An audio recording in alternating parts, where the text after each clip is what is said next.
Hi, now that you know what diversification in a group can mean to the group dynamics, I'm going to talk about the diversification of the Chatty Cathys in respect to group dynamics. One of the things I have noticed about the Chatty Cathys is we're not really all that diverse. In fact, as a group, we're not really diverse at all. There are some pros and cons to that. The cons are that we don't have a big diversification, like we're missing gender.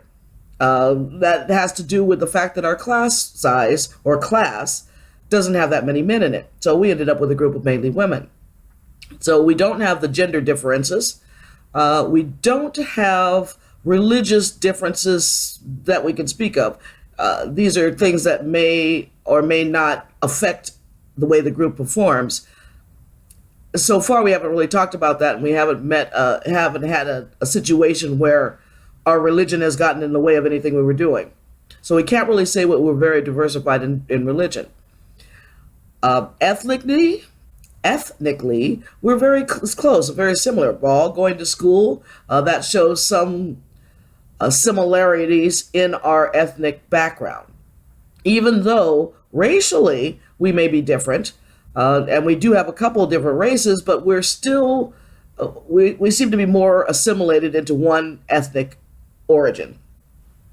So we don't really have the diversification there either.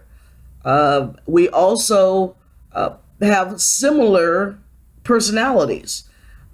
We may have a little bit of mixture between extroverts and introverts or thinker feelers, but there all seems to be a good match of that, and we may have a little bit of each in each of us, so that though that type of thing is not really an issue with us. The problem that we have is that we are so similar that we might get into the group think problem. So we have to make sure that we check ourselves, make sure we're asking questions, make sure that each one of us is delivering ideas and that we're not just glomming onto one person's idea and running with it. We still have to make sure and check ourselves that we're doing that. So our diversification in the group is a little bit of a problem in that we aren't that diversified.